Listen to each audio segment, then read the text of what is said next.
اعوذ باللہ من الشیطان الرجیم بسم اللہ الرحمن الرحیم الحمد للہ رب العالمین الرحمن الرحیم اللہم صلی علی محمد وعلی آل محمد رب اشرح لی صدری ویسر لی امری واحلل عقدۃ من لسانی یفقہوا قولی۔ السلام علیکم ورحمۃ اللہ وبرکاتہ۔ الحمدللہ پچھلی دفعہ ہم نے آیت نمبر 120 تک ترجمہ اور تفسیر کیا تھا سورہ آل عمران کا۔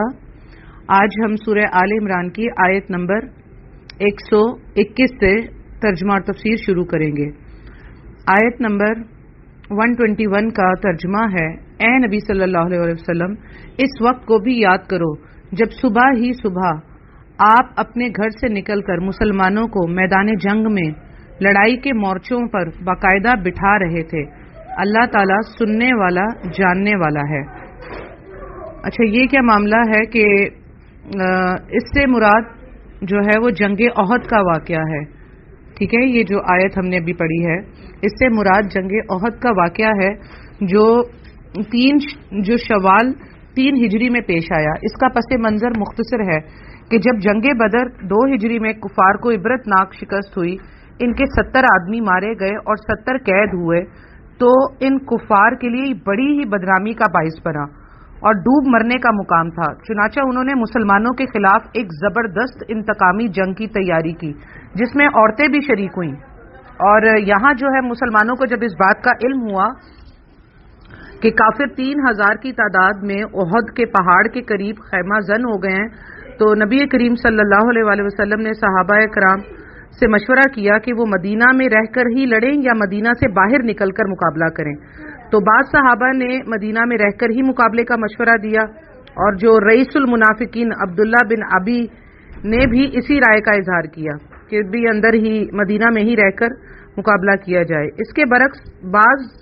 صحابہ جو بڑے پرجوش تھے، جنہیں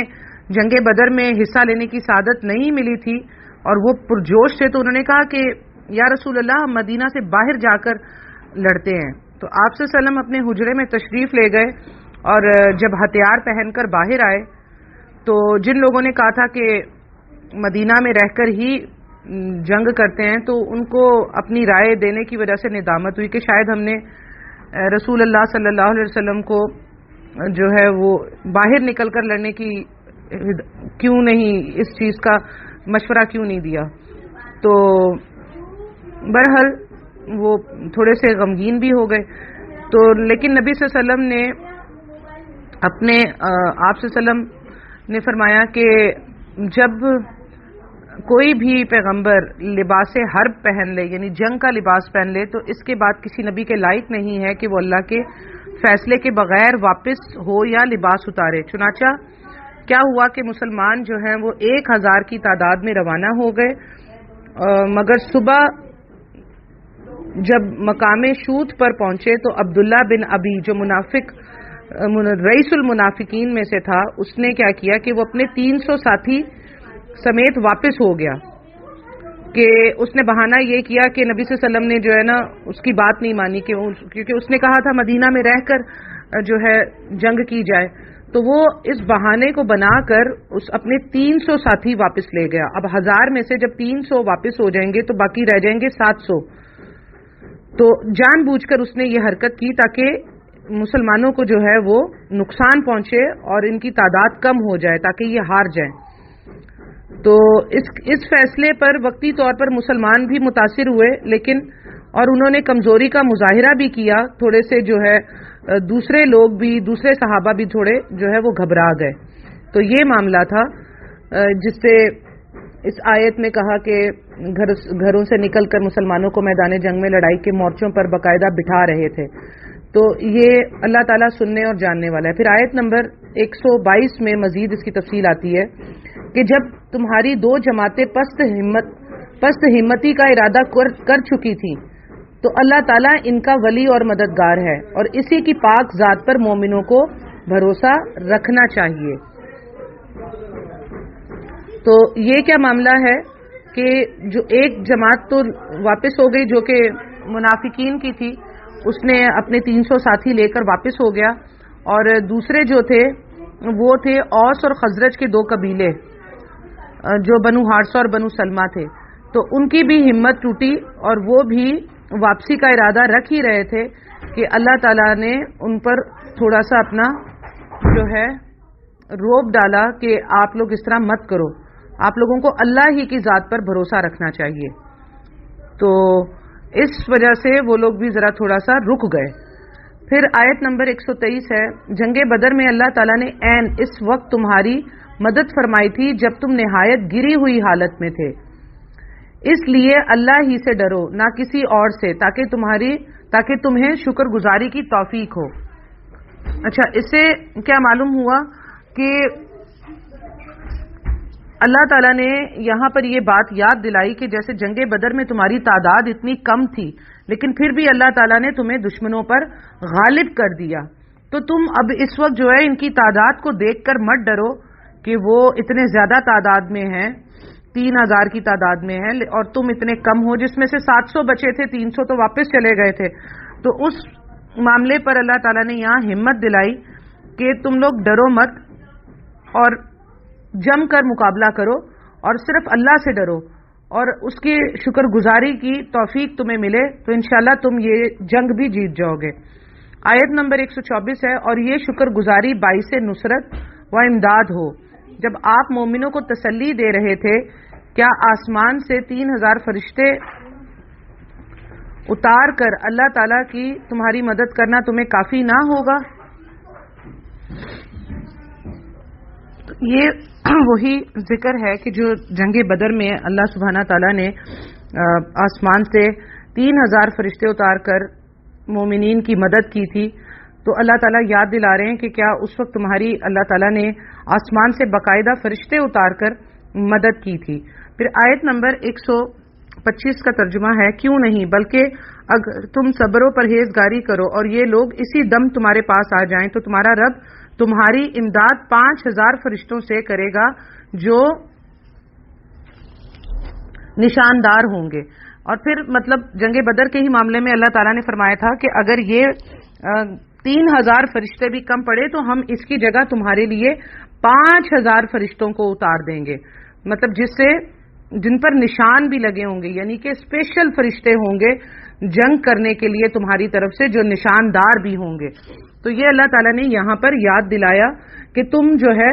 گھبراؤ نہیں، جس طرح جنگ بدر میں تمہاری مدد کی گئی تھی اسی طرح ہم تمہیں دوبارہ جو ہے وہ جیت عطا کریں گے، فتح عطا کریں گے اگر تم صبر اور تقوی پر قائم رہے۔ تو اسی معاملے میں جو ہے، اور اللہ تعالیٰ نے یہی کیا تھا جنگ بدر میں کہ اللہ تعالیٰ نے 3000 فرشتوں کو اتارا تھا اور مدد کی مومنوں کی، اور ایسا یہ ڈر کر بھاگے اور ان کی تعداد بھی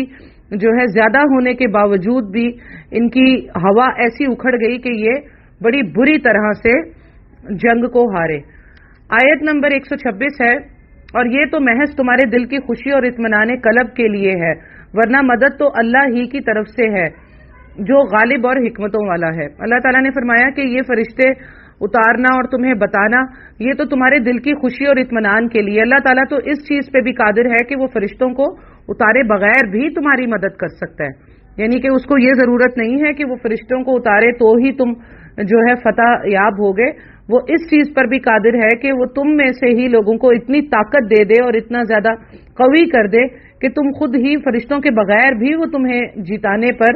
فتح دلانے پر قادر ہے۔ لیکن یہ تمہاری دل کی خوشی اور اطمینان کے لیے اللہ تعالیٰ نے فرشتوں کو بھیجا اور تمہیں بتایا کہ تم جو ہے وہ خوب جم کر لڑو اور یہ ایمان رکھو کہ اس وقت اللہ کے فرشتے ہمارے ساتھ جو ہے وہ مل کر دشمنوں سے جنگ لڑ رہے ہیں، ورنہ تو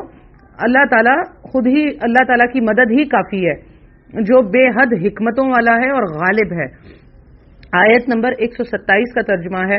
اس امداد الہی کا مقصد یہ تھا کہ اللہ کافروں کی ایک جماعت کو کاٹ دے یا انہیں ذلیل کر ڈالے اور سارے کے سارے نامراد ہو کر واپس چلے جائیں۔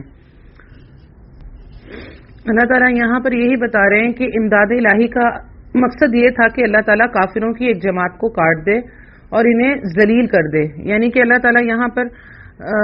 اللہ تعالیٰ غالب اور کار فرما کی مدد کا نتیجہ بتایا جا رہا ہے، جیسے کہ آگے چل کر ہم پڑھیں گے کہ سورہ انفال میں فرشتوں کی تعداد 1000 بتائی گئی ہے۔ تو اللہ تعالیٰ نے جو ہے یہاں کہا جاتا ہے کہ تمہاری فریاد سنتے ہوئے کہا کہ میں 1000 فرشتوں سے تمہاری مدد کروں گا. یہ سورہ انفال میں آئے گا. تو ان انفاظ سے معلوم ہوتا ہے کہ فرشتے واقعتاً تو 1000 ہی نازل ہوئے تھے، لیکن مسلمانوں کے حوصلے اور تسلی کے لیے اللہ تعالیٰ نے 3000 کا اور پھر 5000 کا وعدہ بھی کیا تھا. لیکن جو حالات کو دیکھتے ہوئے مسلمانوں کی تسلی کی ضرورت کو سمجھتے ہوئے 1000 فرشتوں سے ہی کام پورا ہو گیا تھا. ان کی ہمت اور طاقت اتنی بڑھ گئی تھی کہ اس کے لیے 3000 یا 5000 فرشتوں کا نزول نہیں ہوا تھا. تو اصل میں 1000 فرشتوں سے ہی جو ہے ان کی مسلمانوں کی ہمت میں اضافہ ہو گیا تھا. اور اللہ تعالیٰ نے یہی بتایا اور یہی فرمایا کہ اللہ تعالیٰ ہی کافی ہے ایمان والوں کے لیے. تو اس لیے اللہ تعالیٰ کو جو ہے وہ اتنے زیادہ فرشتوں کو اتارنے کی ضرورت نہ پڑی، کیونکہ مسلمانوں کی جو طاقت اور ہمت تھی وہ 1000 سے ہی کافی بڑھ گئی تھی. یہاں آیت نمبر 128 کا ترجمہ ہے، اے پیغمبر صلی اللہ علیہ وسلم آپ کے اختیار میں کچھ نہیں، اللہ تعالیٰ چاہے تو ان کی توبہ قبول کرے یا عذاب دے کیونکہ وہ ظالم ہے.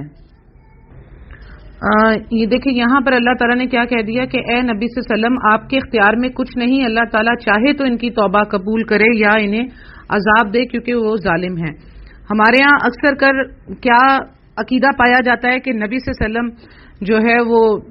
جو ہے تمام غیب کے بھی جاننے والے ہیں اور بشر کی جگہ نور ہیں اور ہر چیز ان کے اختیار میں ہے. تو اللہ تعالیٰ نے کیا فرما دیا کہ اے نبی صلی اللہ علیہ وسلم آپ کے اختیار میں کچھ نہیں ہے، یعنی ان کافروں کو ہدایت دینا یا ان کے معاملے میں کسی بھی قسم کا فیصلہ کرنا سب اللہ ہی کے اختیار میں ہے. اور احادیث میں آتا ہے کہ جنگ احد میں نبی کریم صلی اللہ علیہ وسلم کے دندان مبارک بھی شہید ہو گئے تھے اور چہرہ اتنا زخمی ہو گیا تھا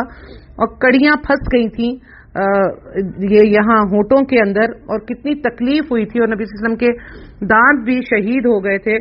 تو نبی صلی اللہ علیہ وسلم نے فرمایا کہ وہ قوم کس طرح فلاح یاب ہو سکتی ہے جس نے اپنے نبی کو زخمی کر دیا. گویا آپ صلی اللہ علیہ وسلم نے ان کی ہدایت سے نا امیدی ظاہر فرما دی. تو اس پر یہ آیت نازل ہوئی کہ نبی صلی اللہ علیہ وسلم آپ کے اختیار میں کچھ نہیں ہے، اللہ چاہے تو ان کی توبہ قبول کرے تو ظالم ہے وہ. اس طرح بعض روایات میں آتا ہے کہ آپ صلی اللہ علیہ وسلم نے بعض کفار کے لیے قنوت نازلہ کا بھی اہتمام فرمایا جس میں ان کے لیے بد دعا فرمائی، جس پر اللہ تعالیٰ نے یہ آیت نازل کی. چنانچہ پھر آپ صلی اللہ علیہ وسلم نے اس آیت کے بعد بد دعا کا سلسلہ بند کر دیا، کیونکہ 1 مہینے تک نبی صلی اللہ علیہ وسلم نے قنوت نازلہ جو ہے وہ پڑھی تھی، جس جنگ میں پھر آگے چل کر ہم پڑھیں گے اس کا زیادہ بہتر ہے کہ تاکہ صحیح طریقے سے پتہ چلے. تو یہ قنوت نازلہ اس وقت پڑھی جاتی ہے کہ جب مسلمانوں کے اوپر کفار کا کافی ظلم بڑھ جائے اور ان کی کہیں سے مدد نہ ہو رہی ہو، تو اس وقت ہمیں جو ہے قنوت نازلہ پڑھنی چاہیے تاکہ ہم کافروں کے لیے بد دعا کریں اور ایمان والوں کے لیے دعا کریں، کیونکہ یہ تو ہمارے ہاتھ میں ہے کہ ہم یہ کام کر سکتے ہیں. باقی تو ہمیں اور کسی طرح کا جو ہے وہ معاملہ ہمارے ہاتھ میں نہیں ہوتا، حکومتوں کے ہاتھ میں ہوتا ہے. تو ہمیں قنوت نازلہ خاص طور پر آج کل ضرور پڑھنی چاہیے، کیونکہ اس وقت جو ہے وہ مسلمانوں پر ظلم کے دروازے سب طرف سے کھول دیے گئے ہیں اور ان کا قتل و غارت ہو رہا ہے دن بدن. ہر جگہ آپ کو دیکھیں گے کہ فلسطین، شام، برما، کشمیر اور ہر طرف سے ہی مسلمانوں کو جو ہے وہ ستایا جا رہا ہے اور قتل و غارت کی جا رہی ہے. تو اس معاملے میں ہمیں قنوت نازلہ پڑھنی چاہیے. تو یہاں پر نبی صلی اللہ علیہ وسلم کو اس آیت میں یہ کہہ دیا کہ جو نبی کریم صلی اللہ علیہ وسلم کو مختار کل سمجھتے ہیں تو آپ صلی اللہ علیہ وسلم کو تو اتنا بھی اختیار نہیں تھا کہ وہ کسی کو راہ راست پر لگا دیں. اس وجہ سے آپ صلی اللہ علیہ وسلم،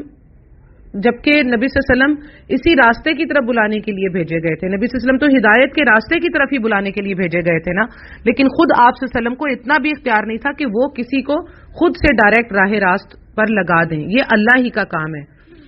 اور یہ جن قبیلوں کے لیے بد دعا فرمائی تھی تو بعد میں اللہ تعالیٰ کی توفیق سے سب مسلمان ہو گئے. تو جن سے معلوم، اس بات سے یہ بھی معلوم ہوا کہ جتنا بھی طاقت ہے،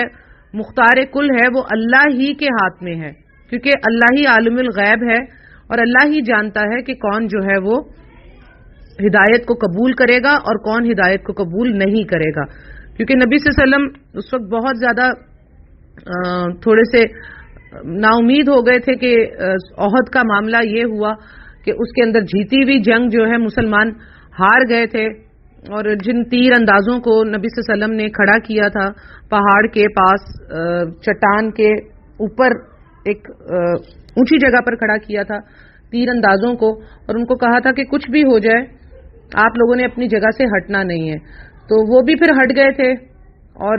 کیونکہ جنگ تقریباً جنگ احد بھی جیت چکے تھے، لیکن معاملہ یہ ہوا کہ وہ اپنی جگہ سے ہٹنے کی وجہ سے کچھ صحابہ نے کہا کہ نہیں، نبی صلی اللہ علیہ وسلم نے کہا ہے کہ یہیں کھڑے رہنا ہے، لیکن کچھ جو ہے زیادہ تعداد میں تیر انداز وہاں سے ہٹ گئے کہ اب تو ہم جنگ جیت گئے ہیں، ان کے ہٹنے کی وجہ سے جو ہے دشمن گھیر کر پیچھے سے چکر لگا کر آئے اور پھر وہاں پر انہوں نے حملہ کر دیا، جس کی وجہ سے یہ جیتی ہوئی جنگ بھی مسلمان ہار گئے تھے، جنگ احد۔ آیت نمبر 129 کا ترجمہ ہے، آسمانوں اور زمین میں جو کچھ ہے سب اللہ ہی کا ہے، وہ جسے چاہے بخشے جسے چاہے عذاب کرے، اللہ تعالیٰ بخشنے والا مہربان ہے۔ اس آیت میں اللہ سبحانہ تعالیٰ نے فرما دیا کہ سب کچھ جو کچھ آسمانوں میں ہے، زمین میں ہے، سبھی کچھ اللہ ہے، اللہ ہی کا ہے، وہ جسے چاہے بخشے جسے چاہے عذاب کرے۔ اب دیکھیں اللہ تعالیٰ فرماتے ہیں نا، جبکہ وہ جسے چاہے بخشے اور جسے چاہے عذاب کرے، اس میں نعوذ باللہ یہ نہیں سوچنا کہ وہ اس کی مرضی ہے کہ وہ کسی نیک انسان کو بھی چاہے تو عذاب دے دے اور کسی برے شخص کو بھی چاہے تو بخش دے، تو ایسا نہیں ہوتا۔ اگر آپ کو بظاہر ایسا کبھی نظر بھی آ رہا ہے کہ ایک شخص ہے، اس نے اتنے بچوں کا قتل کیا ہے، اور اس نے جیسا کہ آج کل زینب کیس کے معاملے میں بھی آیا کہ اس شخص نے بہت ساری بچیوں کے ساتھ جو ہے وہ زیادتی کر کے ان کو قتل کیا، تو وہ کافی دیر تک بچا رہا، تو اس کا یہ مطلب نہیں ہے کہ اللہ تعالیٰ نے اسے بخش دیا، بلکہ یہ ہے کہ اللہ تعالیٰ کی حکمت ہوتی ہے کہ وہ حکمت کے تحت مہلت دے رہا ہوتا ہے تاکہ چاہے تو یہ ابھی بھی گناہوں سے معافی مانگے، توبہ کرے، یا مزید بڑھ جائے، کیونکہ انسان کے ہاتھ میں اللہ تعالیٰ نے سارا کچھ ریموٹ کنٹرول انسان کے خود کے ہاتھ میں رکھ دیا کہ وہ چاہے تو اپنے توبہ کے راستے کو قبول کرے، چاہے تو مزید اپنی سرکشی میں بڑھ جائے۔ تو اللہ تعالیٰ کا یہ فرمانا کہ جسے چاہے بخشے جسے چاہے عذاب کرے، تو وہ انسانوں کے اپنے اعمال کی بنیاد پر ہی ایسا کرتا ہے، کیونکہ وہ پہلے سے اعمال جو ہے انسانوں کے دیکھتا ہے، جانتا ہے، اس کو پہلے سے ہی معلوم ہے کہ یہ آگے جا کر کیا کرنے والا ہے۔ انسان کو تو خود بھی نہیں پتا ہوتا کہ وہ آگے جا کے کیا کرے گا، لیکن اللہ کے علم میں ہے سب کچھ۔ یہاں تک اللہ کے علم میں ہے کہ کون جنتی ہے کون جہنمی ہے، تو جب انسان دنیا میں سے گزر رہا ہوتا ہے تو وہ اس کو تو یہ بھی نہیں پتا ہوتا کہ میں 1 سال بعد کیا کرنے والا ہوں، لیکن اللہ کو تو یہ بھی معلوم ہوتا ہے کہ مرتے دم تک یہ کیا کرنے والا ہے۔ تو اللہ تعالیٰ کو جو یہ کہا ہے کہ اللہ تعالیٰ جسے چاہے بخشے، تو یہ اللہ تعالیٰ کے علم میں پہلے سے ہے کہ وہ جسے چاہتا ہے بخشتا ہے، کیونکہ وہ پہلے سے جانتا ہے کہ یہ گناہوں کے باوجود بھی توبہ کر کے جو ہے اللہ سے استغفار کرے گا اور اللہ کے دین کو اختیار کر لے گا، تو وہ اسے بخش دیتا ہے، اور جسے چاہے عذاب کرے۔ بظاہر ایک شخص بڑا نیک ہے، نمازی ہے، پرہیزگار ہے، لیکن وہ آگے چل کر سرکش ہونے والا ہوتا ہے، تو اللہ تعالیٰ کو یہ معلوم ہوتا ہے، تو اللہ تعالیٰ اس کو ظاہری سی بات ہے بخشے گا تو نہیں، کیونکہ وہ آگے جا کر اس کی موت جو ہے وہ ایسے کاموں پر ہوگی کہ جس پر کوئی نہ وہ توبہ کرے گا اور وہ ظلم میں اپنی بہت حد میں بڑھ جائے گا۔ تو اللہ تعالیٰ نے فرمایا کہ جسے چاہوں میں بخشوں جسے چاہوں عذاب کروں، تو اس سے مراد یہ ہے کہ وہ کسی کے ساتھ ناانصافی نہیں کرنے والا، پہلے سے جانتا ہے، اس لیے وہ وہی فیصلہ کرتا ہے جو انسان کے اعمال ہوتے ہیں۔ لیکن پھر بھی اللہ تعالیٰ نے پھر آخر میں اس آیت میں کہا اللہ تعالیٰ بخشنے والا مہربان ہے، کہ جس کے لیے تھوڑی سی بھی گنجائش ہوتی ہے، جس کے دل میں تھوڑا سا بھی اللہ کا خوف ہوتا ہے، وہ ظلم سے ڈرتا ہے، بچتا ہے، تو اللہ تعالیٰ نے اپنی بخشش کا وعدہ ہی کیا ہے اس سے، الحمدللہ۔ آج ہم نے سورہ آل عمران کی آیت نمبر 129 تک ترجمہ اور تفسیر کیا۔ اللہ سبحانہ تعالیٰ سے دعا ہے کہ جو کچھ ہم نے پڑھا اللہ سبحانہ تعالیٰ اسے صحیح طرح سمجھ کر اور اس پر عمل کرنے کی اور اسے آگے دوسرے لوگوں تک پہنچانے کی توفیق عطا فرمائے۔ اللہ تعالیٰ ہم سے یہ نیکی کو قبول فرمائے اور اس قرآن اور حدیث کو ہمارے دل کا نور اور روشنی بنا دے۔ آمین ثم آمین یا رب العالمین۔